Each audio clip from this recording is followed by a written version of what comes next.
Hi అండి, అందరు ఎలా ఉన్నారు? బాగున్నారా? వెల్కమ్ టు అమ్మ షుగర్ ఫుడ్స్ అండి. ఈరోజు మరొక రెసిపీతో మీ ముందుకు వచ్చేసాను. ఇవాళ మనం చేసుకునేబోయే రెసిపీ వచ్చి ఆనియన్ పకోడీ అండి. చాలామంది అడుగుతున్నారు, కామెంట్లు అడుగుతున్నారు, తెలిసిన వాళ్ళు కూడా అడిగారు. సో మీ స్వీట్ షాప్లో ఎలా చేస్తారు ఆనియన్ పకోడీ అనేది, నా స్టైల్లో అది ఏ విధంగా చేస్తాననేది చాలా టేస్టీగా, ఎంత సింపుల్గా మసాలాలు అనేది ఎక్కువ వాడకుండా ఎంత సింపుల్గా చేయొచ్చు అనేది నా స్టైల్లో మీకు చేసి చూపిస్తాను. ఆ ప్రాసెస్ ఏంటో చూద్దాం. నేనైతే 1/2 kg ఆనియన్స్ తీసుకున్నానండి. ఇలా మీడియం సైజులోనే అయితే తీసుకున్నా. 1/2 kg అనేది మనకి మీడియం సైజులో ఉన్నట్లయితే కట్ చేసుకోవడానికి చాలా బాగా వస్తుందండి. ఈ విధంగా నేను ఒక చెక్క తీసుకున్న దిమ్మ. సో దాని మీద కట్ చేసుకోవడం వల్ల ఏంటంటే మనకి కటింగ్ అనేది చాలా బాగా వస్తుందండి. కటింగ్ అనేది కూడా సో మరి పలచగా కట్ చేసుకోవద్దు, మరి మందంగా కూడా కట్ చేసుకోవద్దు. పలచగా కట్ చేసుకున్నట్లయితే అది బేగా ఫ్రై అవుద్ది, మందంగా కట్ చేసుకున్నట్లయితే అది బేగా ఫ్రై అవ్వదు. టేస్ట్ అనేది కూడా డిఫరెంట్ వస్తుంది.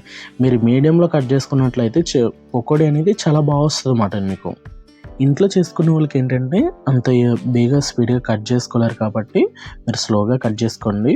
ఎందుకంటే ఈక్వల్గా కట్ చేసినట్లయితే అన్నీ కూడా మంచిగా ఫ్రై అవుతాయి అన్నమాట. అది మాత్రం గుర్తుంచుకోండి. ఈక్వల్గా కట్ చేయండి, మంచిగా పకోడీ అనేది చాలా టేస్ట్గా వస్తుంది, క్రిస్పీగా కూడా. ఈ విధంగా నేను తీసుకున్నాను కదండి. ఇప్పుడు జీలకర్ర అనేది నేను యాడ్ చేస్తాను.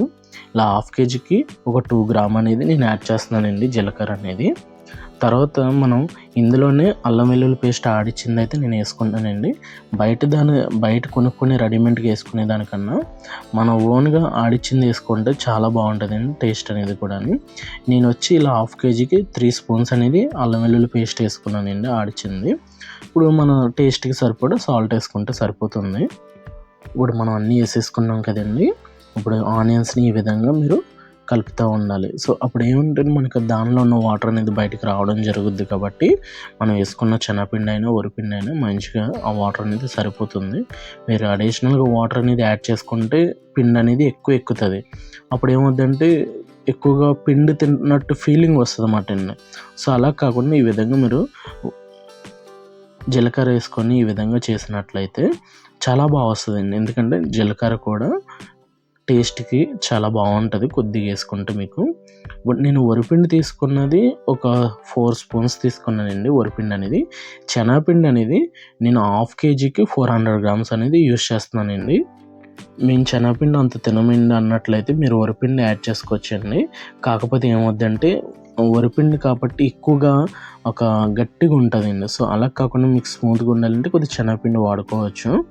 ఈ విధంగా వేసుకోవాలి. ఇప్పుడు నేను చికెన్ మసాలా వచ్చి ఒక 2 స్పూన్స్ వేసుకుంటున్నానండి. 1/2 kg ఆనియన్కి 2 స్పూన్స్ అనేది వేసుకుంటున్నాను అనమాట. ఇప్పుడు నేను చూపించినట్టు ఈ విధంగా మీరు కలుపుకోండి. పకోడీకి అనేది చాలా బాగా వస్తుంది. ఎందుకంటే మీరు మరీ రఫ్ చేస్తే కలిపినట్లయితే ఏమవుద్దంటే ఇంకా ఆనియన్స్లో ఉన్నది అనేది ఇంకా వాటర్ అనేది రావడం జరుగుద్ది. అలా కాకుండా మీరు పిండి ఎక్కించిన తర్వాత చాలా స్మూత్గా కలుపుకోవాలి. అప్పుడు మీకు పిండి అనేది మంచిగా ఒక ఆనియన్స్ అనేది అబ్జర్వ్ చేస్తుంది కదట, ఆ పిండిని అనేది చాలా బాగా వస్తుంది. ఇలా కలుపుకున్న తర్వాత మనం ఈ ఆయిల్ అనేది లైట్ హీట్ ఉండాలండి. ఎలా ఉండాలి అంటే మనం కలుపుకున్న పిండి ఆయిల్ వేసినప్పుడు ఇంకోండి ఈ విధంగా బబుల్స్ అనేది చాలా చిన్నగా రావాలండి. అప్పుడు మనకేమవుద్దంటే లో ఫ్లేమ్లో మనం ఫ్రై చేసుకోవడం వల్ల ఆ టెక్స్చర్ అనేది చాలా బాగా వస్తుందండి. ఈ విధంగా మీరు చేసుకోవాలి. ఎందుకంటే హై ఫ్లేమ్లో పెట్టొద్దు, లో ఫ్లేమ్లో అనేది కూడా పెట్టొద్దు. మీకు లో ఫ్లేమ్లో పెట్టినట్లయితే ఏమవుద్దంటే ఆయిల్ అనేది ఎక్కువ అబ్జర్వ్ చేసుకుంటుంది. హై ఫ్లేమ్లో పెట్టినట్టయితే పకోడీ అనేది బేగా ఫ్రై అవ్వదండి. ఎందుకంటే మనం శనగపిండి క్వాంటిటీ ఎక్కువ కొద్దిగా వాడుతున్నాం కాబట్టి శనగపిండి అనేది ఎక్కువగా ఫ్రై అవ్వడానికి కొద్దిగా టైం పడుతుంది. సో అందుకని చెప్పి మనం ఎక్కువ శనగపిండి వేసుకున్నాం కాబట్టి లో ఫ్లేమ్లో మీరు చేసుకున్నట్లయితే చాలా క్రిస్పీగా ఉంటుందండి. మీకు శనగపిండి కాకుండా వరిపిండి ఎక్కువ వేసుకున్నట్లయితే మళ్ళీ చెప్తున్నాను గట్టిగా ఉంటుందండి. పకోడీ అనేది చాలా గట్టిగా ఉంటుంది. మీకు స్మూత్గా ఉండాలి అన్నప్పుడు కొద్దిగా శనగపిండి ఎక్కువ యాడ్ చేసుకోవడం వల్ల ఏంటంటే స్మూత్గా ఉంటుంది. మనం తీసుకున్న పిండి క్వాంటిటీ మీద ఆయిల్ అనేది కొద్దిగా ఎక్కువ ఉండాలి. ఎందుకంటే ఎక్కువగా మీరు ఆయిల్ తక్కువ ఉండి పిండి ఎక్కువ వేసినట్లయితే మంచిగా ఫ్రై అవ్వదండి.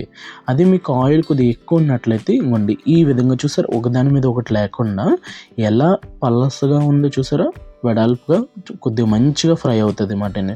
మనం స్లోగా కలుపుకోవాలి, రఫ్గా కలపొద్దు. స్లోగా లో ఫ్లేమ్లో మనం ఫ్రై చేసుకున్నట్లయితే ఎక్కడ కూడా మనం కలిపిన పిండి అనేది ఆయిల్ అనేది ఎక్కువగా ఊడకుండా చాలా మంచిగా వస్తుంది. చూడండి నేను ఏ విధంగా ఎంత స్లోగా కలుపుతున్నానో మీరు కూడా ఆ విధంగా కలపాలి. చూసారు ఎక్కడ కూడా మనకి చిన్న చిన్న పిండి ఆనియన్ పట్టుకున్నట్టు పిండి ఊడిపోయినట్లు ఎక్కడా కూడా మనకు కనిపించట్లేదు. చూసారా మంచిగా వచ్చింది. ఈ విధంగా రావాలి. ఫుడ్ కలర్ అనేది నేను అయితే ఏమి యాడ్ చేయలేదండి ఈ విధంగా చేయాలని చెప్పి. సో ఇలా హోల్ ఎక్కువ ఉన్నది తీసుకున్నట్లయితే మనకు ఆయిల్ అంటే ఎక్కువగా కిందకు వచ్చేస్తుంది బేగా. మనకి చూసారా కలర్ వేయకుండా, ఫుడ్ కలర్ యూజ్ చేయకుండా ఏ విధంగా వచ్చిందో ఫ్రై అనేది అయిపోయిందండి. ఇంకొక 1 minute ఉన్నట్లయితే మనకి కంప్లీట్గా ఫ్రై అయిపోతుంది. సో మీకు కలర్ వచ్చేస్తుంది కానీ ఫ్రై అవ్వలేనట్టుగా కనిపిస్తుంది. మీకు కలర్ వచ్చిన తర్వాత లో ఫ్లేమ్లో తీసేసుకున్నట్లయితే మీకు తర్వాత ఒక 5 minutes పోతే క్రిస్పీనెస్ అనేది వచ్చేస్తుందండి. మనం కంప్లీట్గా అయిపోయిందండి, తీసేసుకున్నాం. మనం చూసారా మనం హోల్స్ ఉన్న దాంట్లోకి తీసుకున్నాం కదా, పకోడీ ఎంత బాగా వచ్చిందో కలర్ అనేది. నేను ఆల్రెడీ ఇంతకుముందు ఫ్రై చేసుకున్న కరివేపాకుని నేను వేసుకుంటున్నానండి. ఎంత బాగా వచ్చిందో చూసారా, చూస్తుంటేనే తినాలనిపిస్తుంది. కాకపోతే మనకు కదండి ఇది 1 kg ఆర్డర్ ఉంది కస్టమరు. సో తెలిసిన కస్టమర్, సో వాళ్ళ కోసమని చేయడం జరుగుతుంది. సో కామెంట్లో కూడా అడిగారు కదా, సో అందుకోసం చేసి చూపిస్తున్నాను మీకు. ఈ విధంగా చాలా సింపుల్ రెసిపీ అండి, మీ అందరికీ తెలుసు ఎలా చేయాలనేది.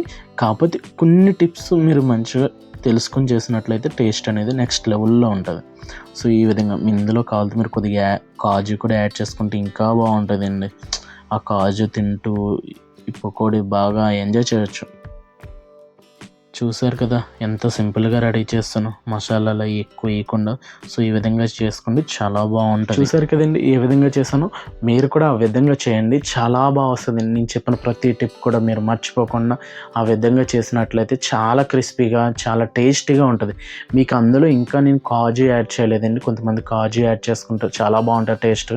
ఫ్రై చేసిన తర్వాత మనం యాడ్ చేసుకుంటే మనం పకోడీ ఫ్రై చేయకముందు కాజు అనేది ఫ్రై చేసుకొని పక్కన పెట్టుకున్న తర్వాత ఆ తర్వాత ఆయిల్లో మనం పకోడీ ఫ్రై చేసుకుంటే చాలా డిఫరెంట్ ఉంటుంది. ఎందుకు ఆ డిఫరెంట్ అంటే మనం అల్లం వెల్లుల్లి పేస్ట్ వేస్తాం కదండి, సో అది ఆయిల్లో ఎక్కువగా లైట్గా స్మెల్ వస్తుంది. అది కాజు మనం ముందే ఫ్రై చేసి పెట్టుకున్నాం కూడా దానికి ఆ స్మెల్ అనేది దానికి అబ్జర్వ్ చేయదు. సో అప్పుడు ఏమవుతుందంటే ఈ టేస్ట్ ఆ టేస్ట్ కలిసి చాలా బాగుంటుందండి, మనకి చాలా టేస్టీగా ఉంటుంది. సో నేను చెప్పినట్టు మీరు చేయండి, చాలా బాగా వస్తుందండి.